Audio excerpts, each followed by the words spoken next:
Okay. So the government under the Ministry of SME has eased the process of registering cooperatives, explained the requirements of registering cooperatives in Zambia and the fees to be paid, and also write few notes on the 3 environmental analysis tools that an entrepreneur can use to understand the business environment. Okay, any suggestions or solutions from there before I explain? So whenever we are registering SMEs in Zambia through the Ministry of SME, there are some requirements that individuals must have. So there should be a minimum number of how many people in a cooperative? 10. There should be a written application. Okay, there should be a constitution that members should have. There should be minutes that should be submitted on behalf of the cooperative. They should have NRCs, green NRCs. Can somebody recall how much is usually paid? Apparently, approximate amount that is required.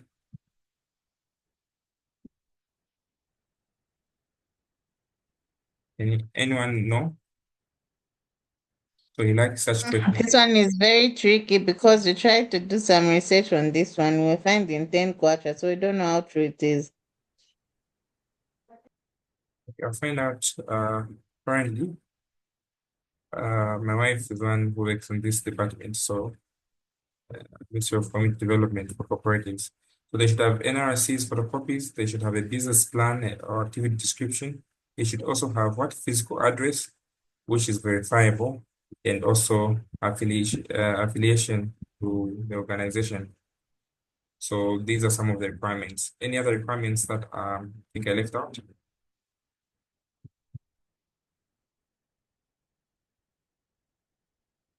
Okay. I think if they're coming from the district, they need the recommendation from the district registrar of cooperatives. Okay. Yeah. The recommendation that should come.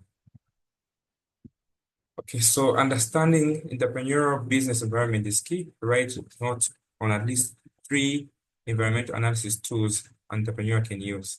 Okay, this one is similar to the one we have in strategic management. What um tools do we remember? We have the SWOT analysis, SWOT analysis. We have the Estelle, analysis. and the Michael Porter's 5 forces. Okay, yes. So the STEL, we know what stands for: political. We're looking at government stability and regulations, economic, the inflation, interest rates, social, demographic, and cultural trends. Technological, we're looking at innovation and prevention. Environmental, looking at climate and stability. Legal, looking at employment laws and safety regulations. So when we're looking at SWOT analysis, we're looking at what? The 2 internal and 2 external. The first 2 are what? Internal, which is a SWOT strengths and weaknesses. Then we also have opportunities and threats that are external. Porter's 5 forces, which examines industry, rivalry, industry competitiveness, threats to new entrant, the bargaining power of suppliers, the bargaining power of buyers, the threat of substitute goods, and industry rivalry. So these are so the funny part with this, it asks so many very basic questions that you may sometimes wonder whether that's what is really being asked for. Okay, so it's very easy to fail and very easy to pass at the same time. Question number 4. Question number 5, an entrepreneur must adopt a marketing concept of 4 business orientations or concepts. So let's discuss the marketing concept approach and let's compare the private unlimited and private limited companies. So let's start. What are the 4 strategic business orientation or concepts and the marketing concept approach? 10 marks. The 4 business orientations. We have the quality concept, the product concept, the sales concept, and the marketing concept. Yes. Okay, so the marketing concept is a philosophical entity where we're looking at the needs of the customer. So core to these ones, we have the four. We have the product concept. We have the selling concept. We have the marketing concept and the production concept. So the production concept, the focus is mainly on low cost and mass production, and the assumption that consumers will prefer affordable yet accessible products. And the product concept, which you also sometimes they call it a quality concept, which focuses on quality and performance of the particular product with the features. The assumption that customers will always want value, innovation, and high quality. We have the selling concept, which focuses on aggressive sales and promotion. The assumption that customers won't buy unless they are persuaded. Also, we have the marketing concept, which is the idea which focuses on the assumption that customers will need what? Better competitors. So we focus on market research, we focus on product development, focus on what? Value-driven communication and building long-term relationships. So let's compare and contrast what is the difference between a private, unlimited, and private limited company. 10 marks.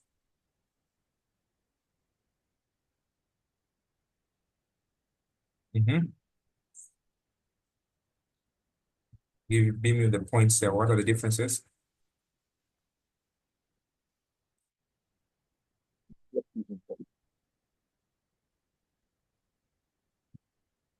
Where, what are the differences? So when you're dealing with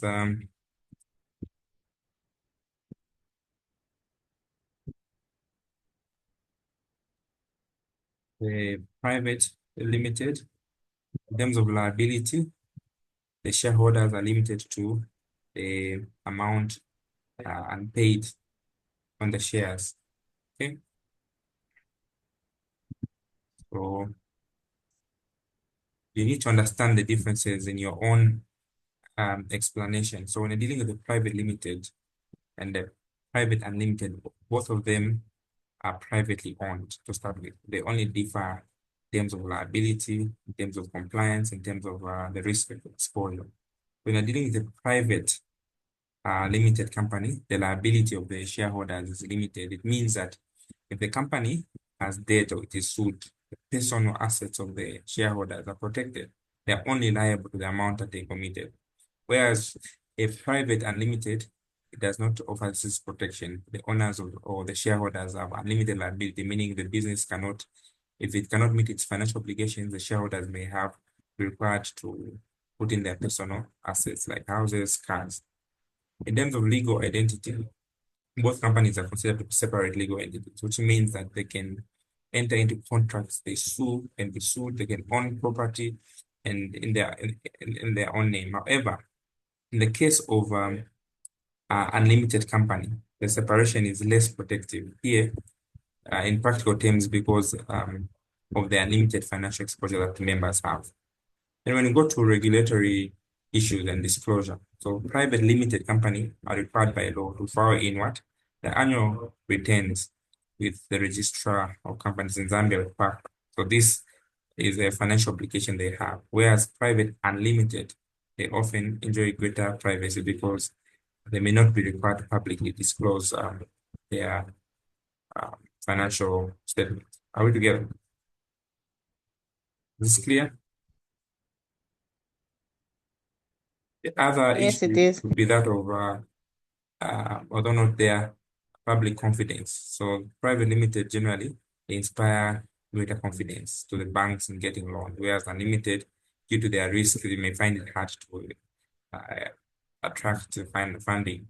In terms of continuity, private limited has perpetual continuity, whereas private unlimited dies upon the death of the members. Right. So is that clear? So let's go to questions number 2 and 3.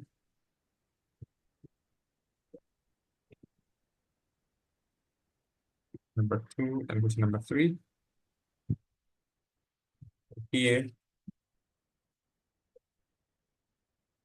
I told that Muna has learned the services offered by CEC. In the recent seminar he attended for the upcoming entrepreneurs, he was intrigued by 9 pillars of empowerment. Among them was the access to finance. However, when he approached CEC for funding, he was taught to do a business plan. So help Muna prepare a business plan detailing exactly what must be included in the business plan for the poultry business that he wants funding for. So business plan doesn't miss, usually is asking. So what are the things that uh,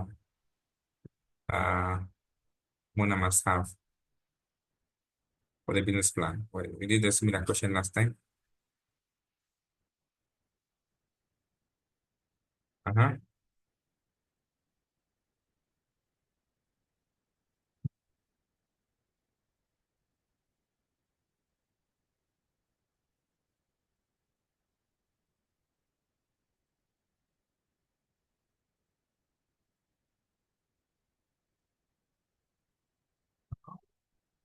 What are the things that you will help Mona have in his business plan?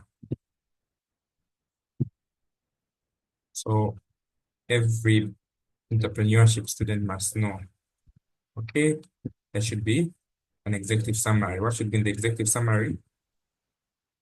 An over an overview of what the poultry business is all about, right? We must also include the vision and mission statements in there. We must have the key summary of objectives. Then you must have the description, the name and the location of the business, type of poultry business, whether they're broilers or layers.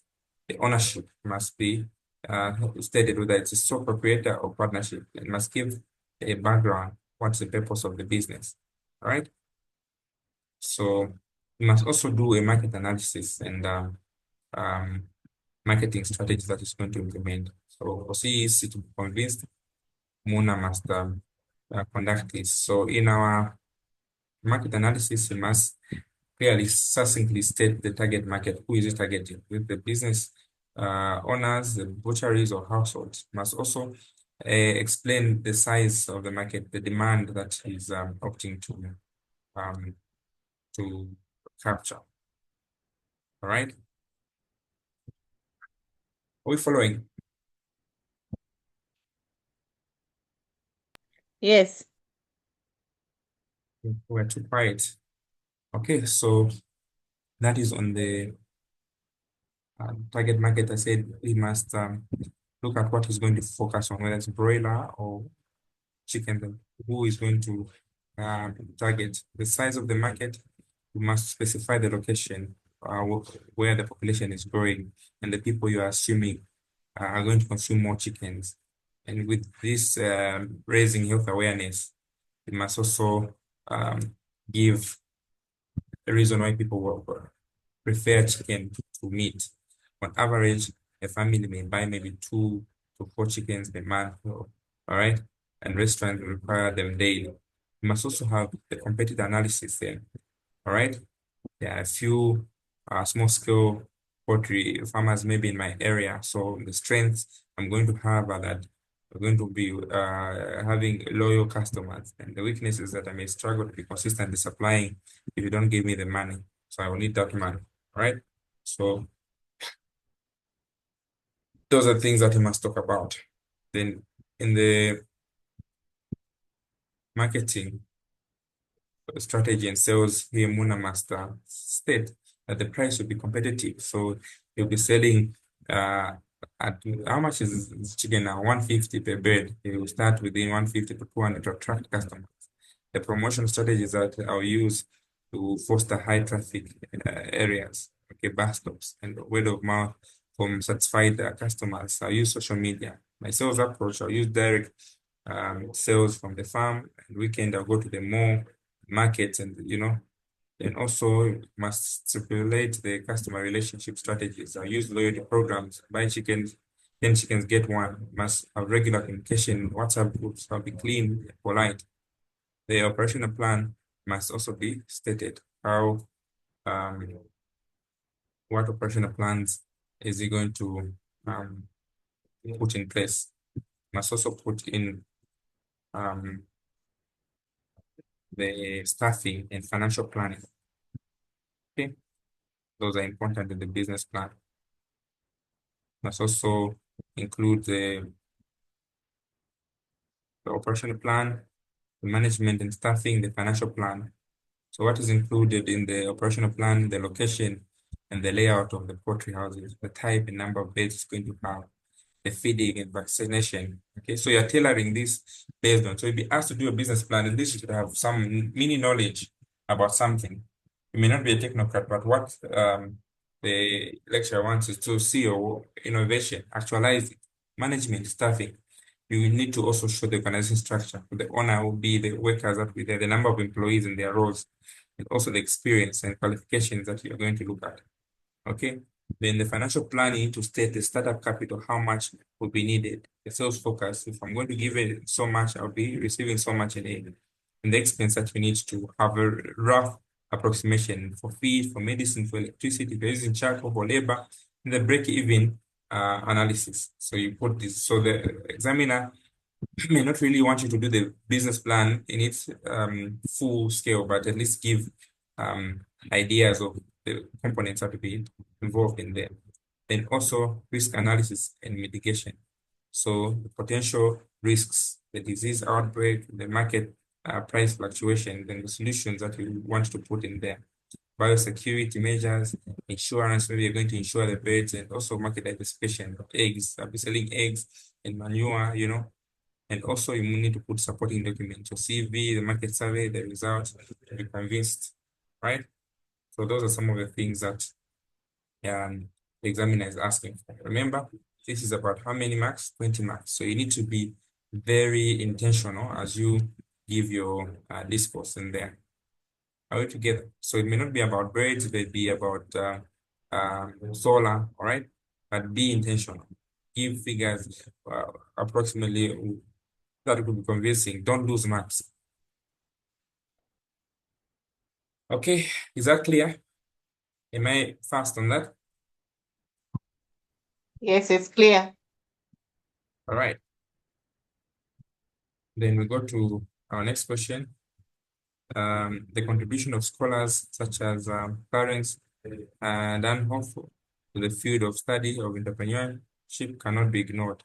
Clarence Danhoff is renowned for clarification of entrepreneurs, discussed the classification of entrepreneurs according to Clarence Danhoff. Okay, who remembers, even if you don't know this individual, who remembers the classification of entrepreneurs? We talked about these type of entrepreneurs. There are three main types of entrepreneurs. I think innovative, Uh-huh. imitative,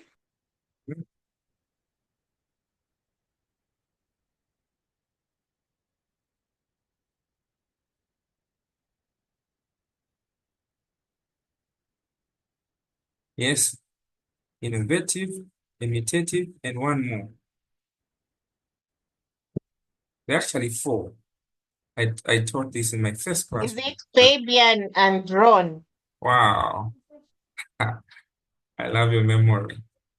Okay, yeah. So these are the types of entrepreneurs we have. So we have the innovating entrepreneurs, we have imitative, we have Fabian, and we have drone entrepreneurs. Okay, these are the types of entrepreneurs. So what type of entrepreneurs are each of these ones? So when you're dealing with the innovating or innovative, we're looking at these entrepreneurs who are highly creative and original. They are the first to start or introduce a new idea, and they take risks. Okay, these ones are usually found in the fast-moving economies. Okay,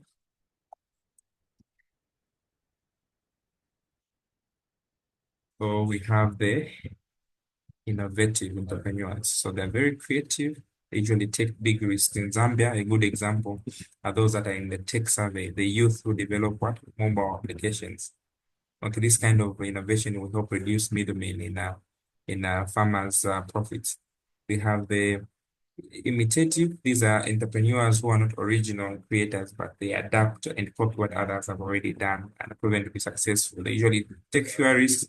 They prefer to be on the safe side because they imitate what has been proven to be happening in other countries. They're usually creating something entirely uh, we're creating something entirely new and expensive. They will just thrive on what is already there. For instance, in Zambia, a person who's living in the rural area may open mobile money booth after seeing how successful it's happening in Osaka. Those are imitative, okay? The idea is not new, but they are adapting it to different areas. We also have Fabian entrepreneurs. These are entrepreneurs who are very cautious and skeptical. They tend to stick to traditional ways of doing business. They can only adapt to the new ideas of technology when it is absolutely necessary or because of the strong competition. So this type example we can use is a shopkeeper who refuses to use mobile money or point of sale because they said, maybe you reverse my money, I just want hard cash, right? A shopkeeper who always prefer um, the cash payment options maybe, right? Then we have the drone entrepreneurs. These are the most resistant to change. These, they continue using the old outdated methods, even when it's clear that they are losing out on making more money. They're usually driven by fear or change. They are stubborn. So a farmer who insists on using what? The traditional practices, okay? They refuse to try these improved seedlings or irrigation methods, even when the yields are poor. They want to use the same old methods. Okay, they're telling you to say chitemene is not good, or the old ways of using herbal chemicals. Of course, anyway, that's just related, but I'm trying to give a point. Okay, so these are the types of entrepreneurs that we have. Are we together? Is this clear? Vera, are you there? Clear. Yeah, it's clear. Okay, so we we had looked at question one for HP already the other day. It's a case study. I will not read the entire passage, but maybe we just highlight a few concepts in there. So question one is trying to ask what digital nomadism is. What is digital nomadism? It's a lifestyle where individuals who use technology to work remotely whilst traveling and having um, various locations. So digital nomads, they rely on laptops and smartphones, cloud computing to do their works. All right. So HP has contributed to this concept of digital nomadism. How? By producing high-performing laptops and tablets or these devices that help us work remotely. What are the advantages of digital nomadism? Those that remember or those that can apply. What is the advantage of digital nomadism? Flexibility in work and freedom. You can work from anywhere. Work-life balance. You have improved personal life. Okay. Reduce the stress levels. Global exposure to encourage cultural exchange and networking with global professionals. And cost effectiveness to allow individuals to live in more comfortable regions whilst earning high paying clients from developed countries. So you can choose to stay in Zambia but working from the UK. The disadvantages are that you have unstable internet sometimes, okay, because it's dependent on a network. Huh? What are the other disadvantages we talked about? Talked about lack of structure, Loneliness. There's loneliness and isolation working alone, and also tax Mm. competition. So you face legal challenges in different countries. Okay, some of the countries may not allow you to operate without paying what taxes. Okay, the next question that we talked about was an issue of HP engaged in megas and acquisition. Discuss different types of megas and acquisitions. In general, what are the different types of megas and acquisitions that we may know?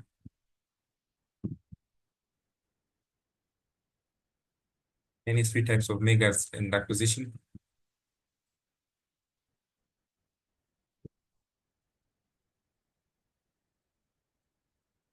There's, is it the vertical, horizontal, and Exactly. Conglom- cognitive, whatever. Conglomerate. Conglomerate is market extension maker. So the Conglomerates. That word. conglomerate. Okay. So we have horizontal mega, where the mega is between two companies in the same industry offering the similar products and services. For instance, HP acquisition of Compaq.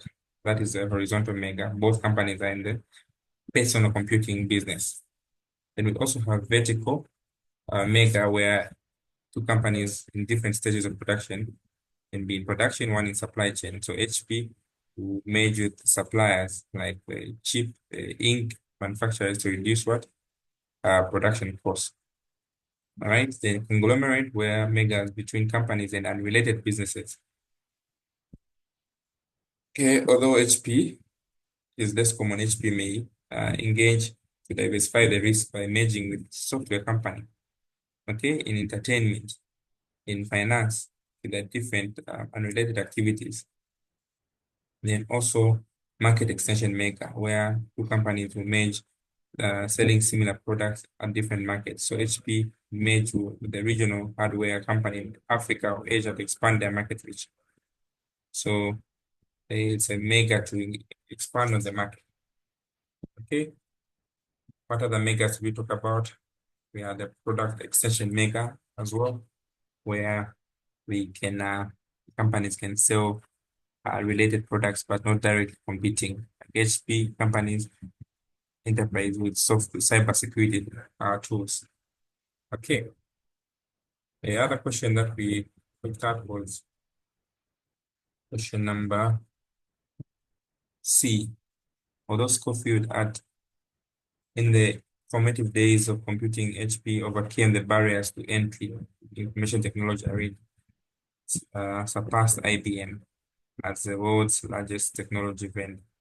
Discuss at least three barriers to entry that HP overcame. What are some of the barriers to entry that HP overcame? Okay, so we talked about what? Economies to scale, high capital um, requirements, and brand loyalty. It's there in the case study.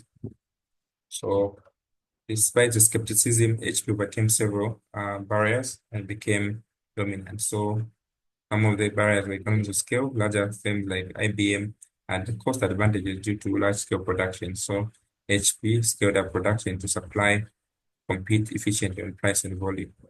Also, breaking into the market of the trusted market was difficult. So HP invested so much in research and development and marketing and building the brand through quality. Then HP's capital requirements, the IT required significant investment in research and development. So HP attracted investors and reinvested profits and expanded through strategic acquisitions. So this is how we could have answered this question. Are we together? So you're also required to Yes. know how to interpret ratios. Okay. So you always have a case study in the first question.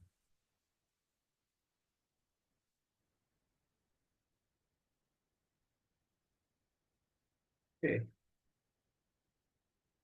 Um,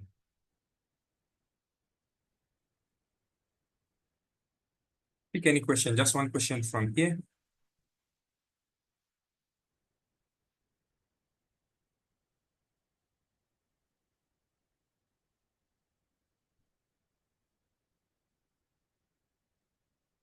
Okay, let's look at question number 3.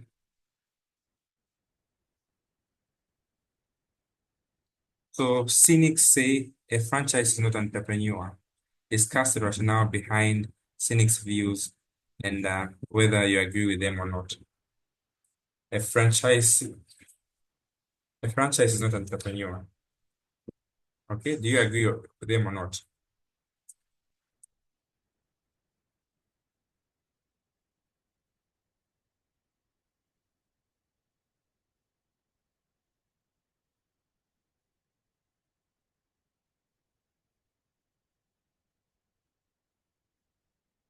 Anyone? What's a franchise? Huh? You understand what a franchise? Debonaires is a franchise. You're always talking about Debonair being a franchise. What is a franchise? Yeah, because they disappointed me. What is a franchise? So by definition, a franchise is simply what? An individual or a business that purchases the right to operate as established company under the brand name, using their systems, their products. So a franchise will run a business using someone else's name, successful name. In return, they will pay them what is called royalties or franchisee fees. So example that we've given is Debonair is a franchise. Okay, it operates under somebody's name to where it is. So now, they say a franchise is not an entrepreneur. Let's look at supporting views and opposing views. So we say, okay, yes, a franchise is not what?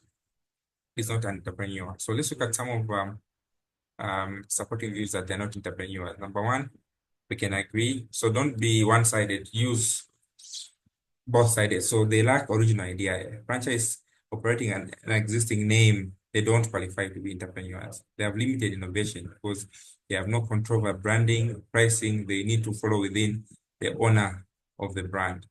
In terms of operational restrictions, they must follow strict guidelines on how they must do things to reduce independence. There's a reduction in independence in decision making. They also operate on pre-established brand identity. So these are not entrepreneurs because they build, entrepreneurs should build from scratch. So the franchisees benefit from already existing name. Then they are risk averse. They are low risk taking. They want, and a franchise is often less risky because they are not based on, they don't want to start something on their own. Okay, so we disqualify them from being what? Entrepreneurs. Other people will argue to say no, they're entrepreneurs. So what are some of the supporting views that they could be entrepreneurs? So number point number one, we can say capital investment. So they're investing their own money. They're assuming risks. They're responsible for profitability. So they're entrepreneurs. Okay, in terms of local business management, even if they are under management staff restrictions, but they also require certain entrepreneurial skills to run them. It's not only about copy and paste. They are successful enterprises that operate under a franchise but still own up what? Multiple branches. So meaning that is about innovation. They also solve different problems in the local markets differently. So they make decisions on a daily basis. And entering into a new market, okay, is a cornerstone for some franchises because some of the outlets that they may open in new markets that these others did not enter. So with these points, we can conclude to say a franchise, uh, is it entrepreneur? Okay.